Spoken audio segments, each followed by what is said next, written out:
After qualifying in style with not one but two maximum breaks, it's now time for us to turn our attention to the final of the Saudi Arabia Masters.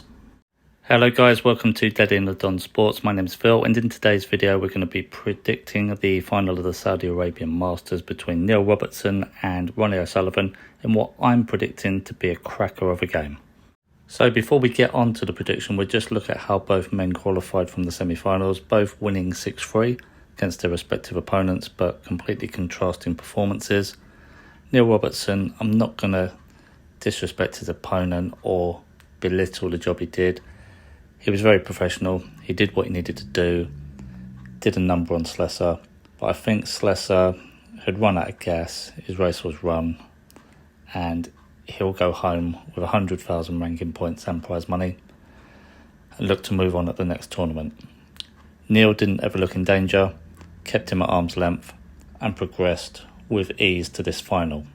Ronnie O'Sullivan, however, also won 6-3 against Chris Wakelin, but there were far more fireworks. 4 century breaks and a couple of 50s, including 2 maximum breaks of 147. Absolutely unbelievable. Never seen anything like it. First time I've seen the crowd all tournament, to be fair, but it's what it needed. It needed something like that to make this an event. And you could argue it was possibly the best session of snooker he's played, maybe not in his career, but in a very long time. And just as I was starting to doubt him, whether he could perform under the cosh, this wasn't as easy as it looks. Chris Wakelin came back into that game and put it on him, and Ronnie responded.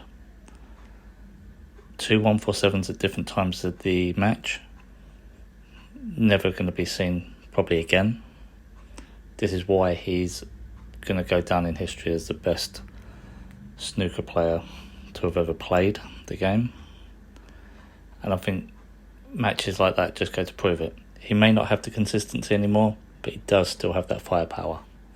It's going to be a real good final, and it's going to take something very special to stop Ronnie O'Sullivan winning his first ranking event for a very long time. I think if you just take the semi-final performances on their own merit, if both perform like that in the final, there's only going to be one winner. Ronnie's going to run away with it. But for the rest of the tournament, Neil's probably performed better than him. And over the last couple of years, he's probably performed slightly better than him as well. So we know Ronnie can blow hot and cold. When he's on it, he's unbeatable. When he's not feeling it, he can be got at. So it's just whether Neil can do enough to make him feel pressure and to force mistakes. If I was going to give Neil advice, he's only got 2 options.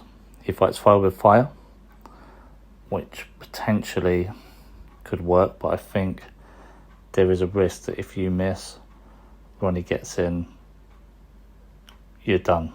He's got his eye in now. He's not going to miss chance after chance like he was at the start of the tournament. The other option is you restrict him slightly. Leave him tough pots, leave him hard opening reds. Don't give him anything on the plate. Let him miss a couple of shots. Let the demons creep in. It's also easier said than done, because if you mess that up and you leave one over the pocket for him, you're giving him an easy starter as well. And he'll sense that fear. If you start playing that sort of cat and mouse game with him and it goes wrong, he'll feed off of that as well and make you pay. So I think Neil's got to just commit to a strategy and stick to it. If he wants to go out all guns blazing, he's got to commit to those pots. If he wants to play the long game and try to wear him down, he's got to do that as well. But I think he definitely needs to get out to a lead. If he lets Ronnie get into a lead, I think it'd be very hard to rein him back in. Having said all that, I do feel this is Ronnie's to lose. I think there'll be a few more century breaks in there. I can see the Rocket running out, not entirely comfortable, but it'll be comfortable enough, and he'll win this 10 frames to 7 to become your 2025 Saudi Arabia Masters champion. So that was my prediction for the final of the Saudi Arabia Masters. Please let me know your thoughts in the comments, if you agree or disagree with anything we've said. Thank you so much for watching. Please like and subscribe, and we'll catch you on the next video.